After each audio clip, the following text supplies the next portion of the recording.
Rapat paripurna DPRD Kota Malang dengan agenda penyampaian pandangan umum fraksi terhadap rancangan peraturan daerah atau Ranperda tentang pertanggungjawaban pelaksanaan APBD tahun anggaran 2025 berlangsung penuh kritik dan evaluasi pada Rabu 8 Juli 2026.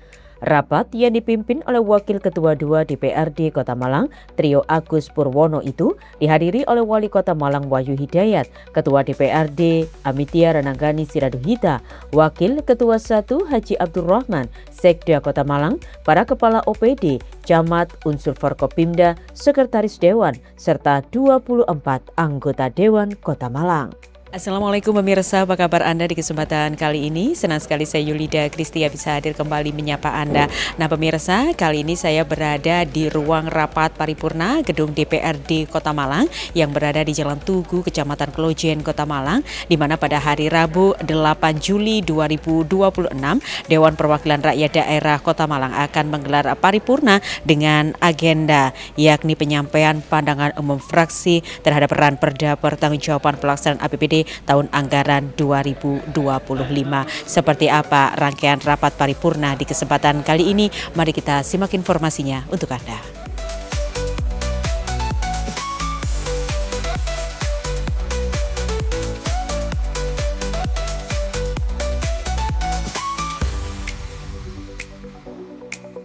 Dalam rapat kali ini, 7 fraksi di DPRD Kota Malang secara bergantian akan menyampaikan pandangan umum sekaligus mengkritik dan mengevaluasi kinerja pengelolaan APBD pemerintah Kota Malang sepanjang tahun 2025.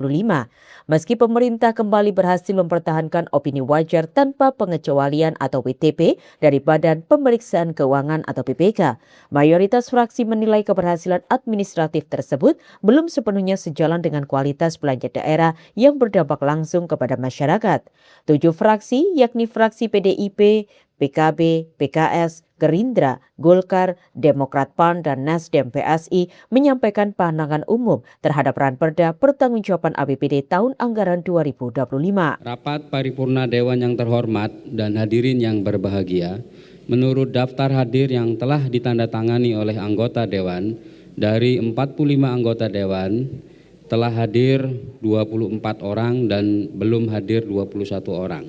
Dengan demikian rapat paripurna Dewan Perwakilan Rakyat Daerah Kota Malang sah untuk dilaksanakan sesuai peraturan Dewan Perwakilan Rakyat Daerah Kota Malang nomor 1 tahun 2018 tentang tata tertib Dewan Perwakilan Rakyat Daerah sebagaimana diubah dengan peraturan Dewan Perwakilan Rakyat Daerah Kota Malang nomor 1 tahun 2020. Diawali dengan ucapan Bismillahirrahmanirrahim.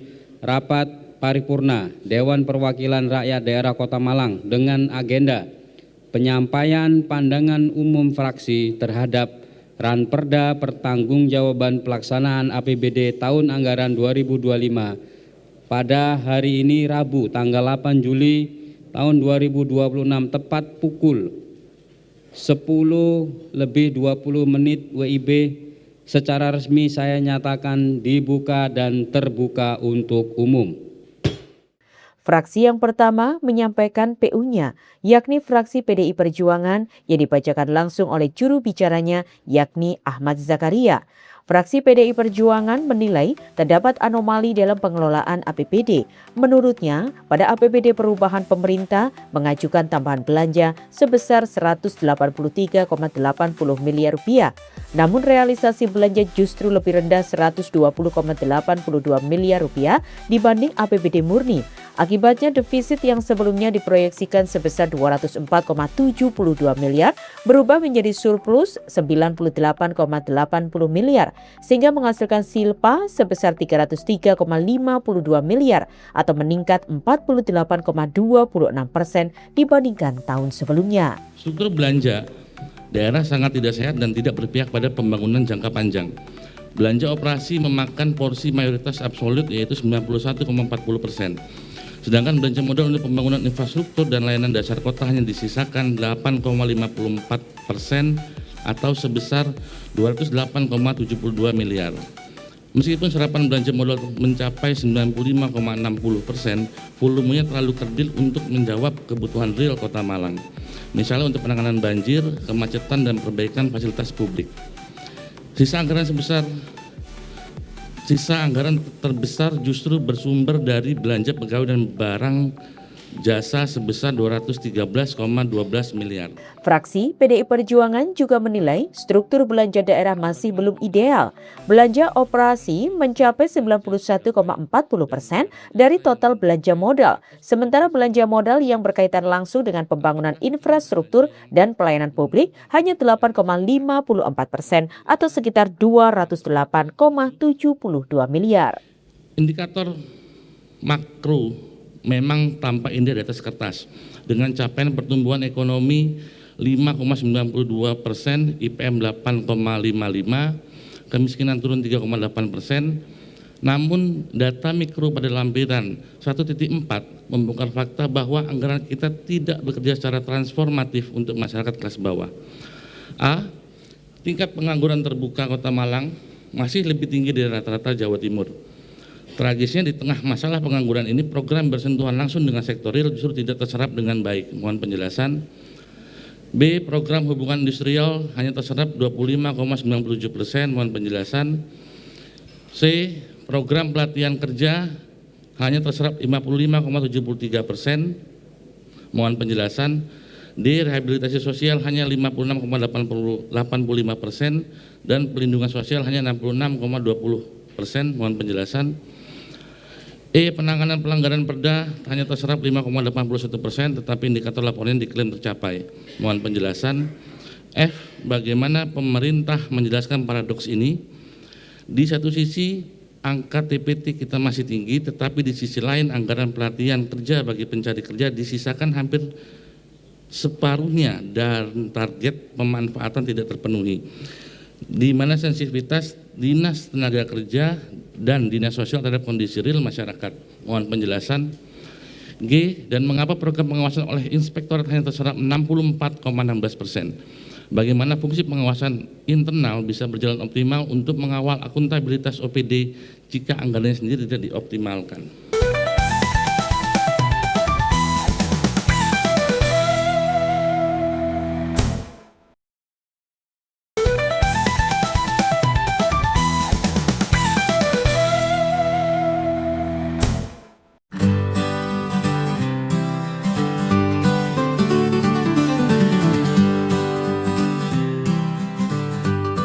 Penyampaian pandangan umum fraksi terhadap Ranperda APBD tahun anggaran 2025 kemudian disampaikan oleh fraksi PKB. Melalui juru bicaranya, fraksi PKB turut mempertanyakan besarnya silpa dalam laporan pertanggungjawaban APBD. Fraksi PKB meminta penjelasan apakah tingginya silpa dipicu oleh pendapatan yang melampaui target rendahnya serapan belanja, keterlambatan proses pengadaan, kendala pelaksanaan di lapangan, atau lemahnya perencanaan anggaran. PKB juga meminta rincian realisasi pendapatan di setiap organisasi perangkat daerah atau OPD, faktor penyebab tidak terjadinya sejumlah target, serta alokasi bantuan pemerintah kepada sekolah swasta, baik sekolah umum maupun madrasah di Kota Malang. Memperhatikan kondisi sebagian besar sekolah yang dikelola oleh swasta sangat memprihatinkan. Walaupun tidak dipungkiri, ada beberapa sekolah yang high level mempunyai prestasi yang dapat dibanggakan. Pertanyaan kami, berapa anggaran yang dikucurkan untuk membantu sekolah-sekolah swasta, baik sekolah umum maupun madrasah di Kota Malang? Juga kami minta rincian detail atas alokasi bantuan tersebut, baik untuk tingkat SD, SMP maupun SMA. 2, 3 terbaca. 4, mohon penjelasan terhadap silpa atas anggaran bantuan sosial. Di sisi lain masih banyak masyarakat yang sangat membutuhkan bantuan dari pemerintah untuk memenuhi kebutuhan primer. 5-8 terbaca. 9, dalam penyampaian laporan pertanggungjawaban pelaksanaan APBD tahun 2025 ini, fraksi PKB meminta penjelasan terkait realisasi pendapatan di masing-masing organisasi perangkat daerah dan prosentasi realisasi pada tahun 2025. Kemudian apa saja faktor-faktor yang menyebabkan tidak tercapainya suatu target yang sudah ditentukan. 10, 11 terbaca. 12. Dalam dokumen terdapat silpa sebesar 303 miliar. Apakah karena pendapatan yang melampaui target, atau karena faktor belanja yang tidak terserap, atau karena keterlambatan lelang, atau karena kendala lahan, atau karena lemahnya perencanaan?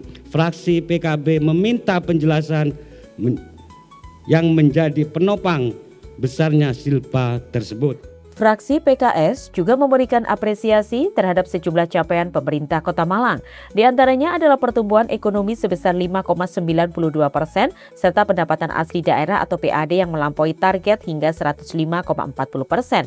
Meski demikian, PKS menegaskan keberhasilan APBD tidak cukup diukur dari tingginya pendapatan atau besarnya serapan anggaran, tetapi sejauh mana APBD mampu meningkatkan kualitas pelayanan publik. Fraksi PKS memandang bahwa ukuran keberhasilan APBD tidak hanya dilihat sebatas realisasi pendapatan atau persentase serapan anggaran. Ukuran keberhasilan yang sesungguhnya adalah sejauh mana APBD mampu menghadirkan pelayanan publik yang lebih baik, memperkuat daya saing ekonomi daerah, meningkatkan kesejahteraan masyarakat, serta menyelesaikan berbagai persoalan yang masih dihadapi di Kota Malang. Oleh karena itu, setelah mencermati Ranperda Pertanggungjawaban APBD tahun anggaran 2025 beserta kajian akademis yang disampaikan kepada DPRD, maka kami dari fraksi PKS perlu menyampaikan dan meminta penjelasan terhadap beberapa hal sebagai berikut. Ada 24 poin. Poin 1 ya, kita mengapresiasi tentang upaya pemerintah Kota Malang dalam menjaga kualitas keuangan daerah. Ada catatannya, bisa dibaca sendiri nanti ya. Langsung ke poin 2, kami juga mengapresiasi atas pertumbuhan ekonomi Kota Malang yang mencapai 5,92%. Ada juga lanjutan dan kami minta penjelasan. Yang ketiga, kami juga mengapresiasi, fraksi PKS memberikan apresiasi atas capaian pendapatan asli daerah yang melampaui target sebesar 105,40% atau senilai 1.1.590.236.246 rupiah. Fraksi PKS mencermati realisasi retribusi pelayanan parkir tepi jalan umum yang hanya mencapai 57,51%, sedangkan retribusi tempat khusus parkir hanya mencapai 78,90% dari target yang ditetapkan dalam APBD tahun anggaran 2025. Hal ini menandakan bahwa potensi kebocoran terhadap retribusi tepi jalan umum dan tempat parkir khusus masih terjadi di lapangan. Mohon penjelasan. Selanjutnya, yakni PU fraksi Gerindra. Melalui juru bicaranya Nurul Faridawati, fraksi Gerindra menilai laporan pertanggungjawaban APBD merupakan instrumen penting untuk mengevaluasi efektivitas tata kelola keuangan daerah. Fraksi ini mengapresiasi realisasi pendapatan daerah yang melampaui target dan penyerapan belanja modal yang mencapai 95,60% sebagai bentuk komitmen pemerintah dalam pembangunan infrastruktur. Namun Gerindra juga menegaskan bahwa laporan pertanggungjawaban APBD harus menjadi bahan evaluasi agar pengelolaan anggaran semakin efektif, efisien, dan memberikan manfaat nyata bagi masyarakat. Dari sisi kinerja pendapatan daerah pada tahun anggaran 2025, pemerintah Kota Malang menunjukkan performa fiskal yang sangat positif dan melampaui ekspektasi yang telah ditetapkan. Pendapatan daerah berhasil direalisasikan mencapai 101,15%. Pelampauan target pendapatan ini mengindikasikan efektivitas sinergitas, intensifikasi, dan ekstensifikasi sumber-sumber penerimaan yang dijalankan oleh instansi pemungut di daerah.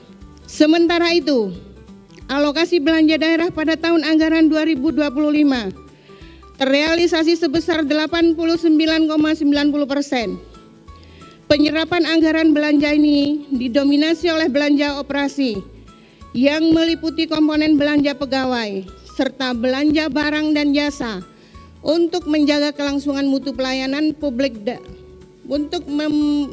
menjaga kelangsungan mutu pelayanan publik dasar. Di sisi lain, belanja modal terrealisasi sebesar 95,92% 0,60% dari anggaran yang ditetapkan. Fraksi Golkar dalam pandangan umumnya menyampaikan agar pemerintah Kota Malang untuk terus mengoptimalkan pendapatan asli daerah atau PAD melalui intensifikasi dan ekstensifikasi sumber-sumber pendapatan tanpa membebani masyarakat secara berlebihan. Terhadap pengelolaan pembiayaan daerah, fraksi Golkar menyayangkan karena penerimaan pembiayaan tidak terpakai untuk pembiayaan program di tahun 2025 sehingga menambah besaran silpa. Sesuai ketentuan pasal 320 ayat 1 Undang-Undang Nomor 23 Tahun 2014 tentang pemerintahan daerah, maka wali kota berkewajiban untuk menyampaikan ramperda pertanggungjawaban pelaksanaan anggaran pendapatan dan belanja daerah kepada Dewan Perwakilan Rakyat Daerah berupa laporan realisasi APBD, neraca, laporan perubahan saldo anggaran lebih, laporan arus kas, laporan operasional, laporan perubahan ekuitas, dan catatan atas laporan keuangan. Yang dilampiri dengan ikhtiar laporan keuangan badan usaha milik daerah yang disusun dan disajikan sesuai dengan standar akuntansi pemerintahan yang ditetapkan dengan peraturan pemerintahan serta mengacu pada peraturan Menteri Dalam Negeri Nomor 15 Tahun 2024 tentang pedoman penyusunan APBD tahun anggaran 2025. Setelah mempelajari dan mencermati Ranperda Kota Malang tentang pertanggungjawaban pelaksanaan APBD tahun anggaran 2025 yang telah disampaikan oleh Wali Kota Malang pada rapat paripurna DPRD agenda penyampaian penjelasan Wali Kota Malang tanggal 24/2026, fraksi Partai Golkar menyampaikan pandangan umum sebagai berikut. 1. Fraksi Partai Golkar mengapresiasi pemerintah Kota Malang yang telah menyampaikan ramperda pertanggungjawaban pelaksanaan APBD tahun anggaran 2025 sesuai dengan ketentuan peraturan perundang-undangan.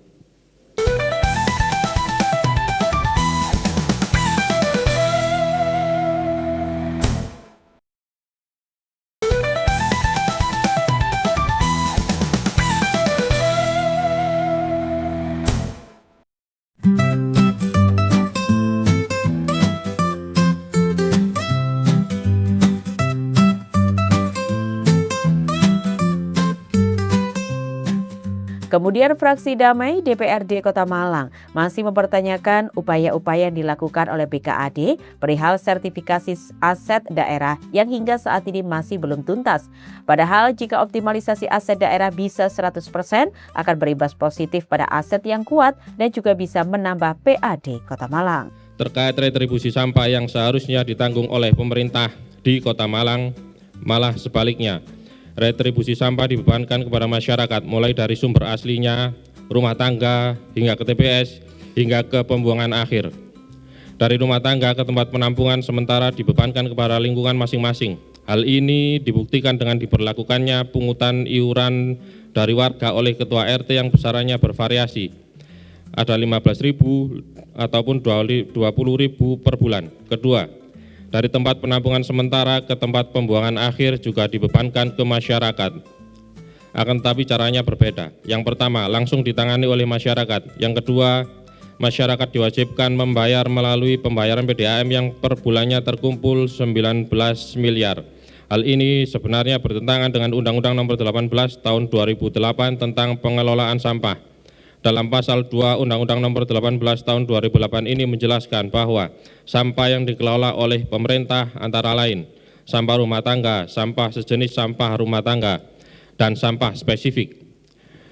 Pada Undang-Undang Nomor 18 Tahun 2008 menerangkan kegiatan penanganan sampah sebagaimana dimaksud dalam pasal 19 huruf B.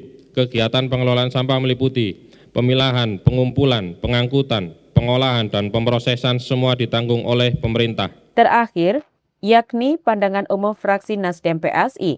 Melalui juru bicaranya, fraksi ini mengapresiasi pemerintah Kota Malang yang telah menyampaikan ranperda pertanggungjawaban pelaksanaan APBD tahun anggaran 2025 sesuai dengan ketentuan peraturan perundang-undangan.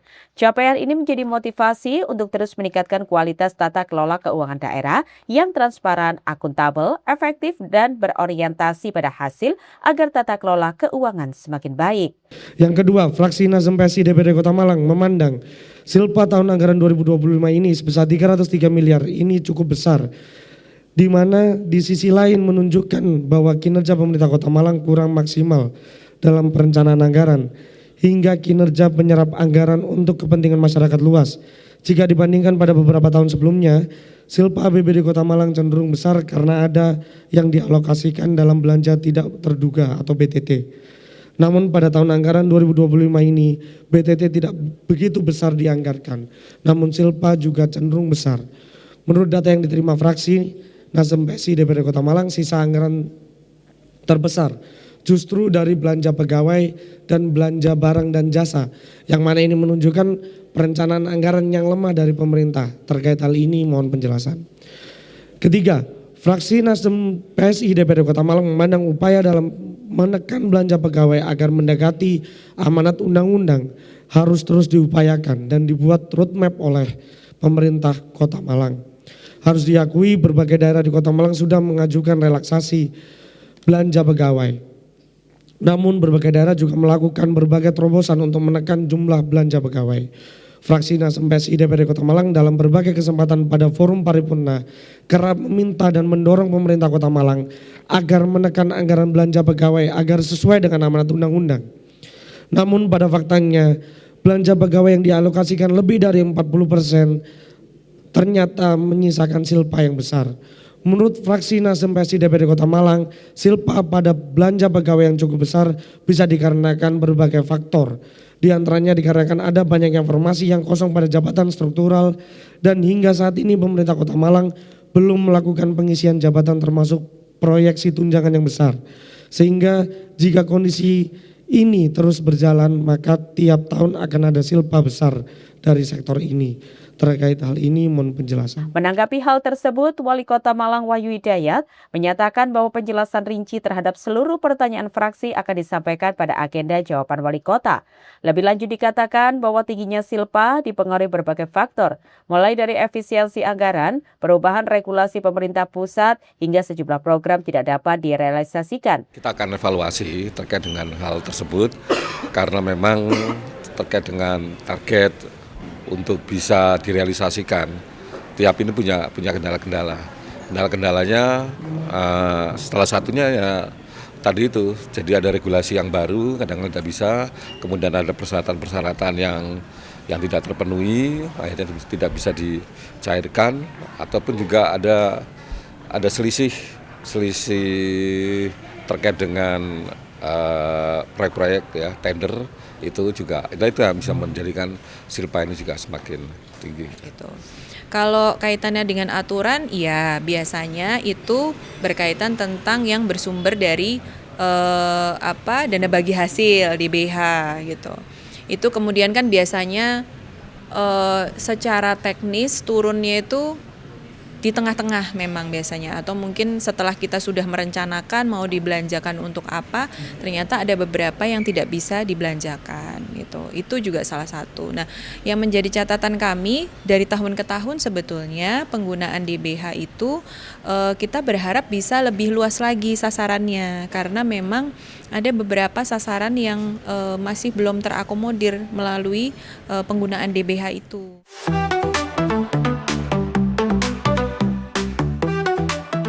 Pemirsa JTV Malang, demikianlah rapat paripurna Dewan Perwakilan Rakyat Daerah Kota Malang yang digelar pada hari Rabu 8 Juli 2026 dan tentunya bersama dengan Wali Kota Malang serta Sekretaris Daerah Kota Malang.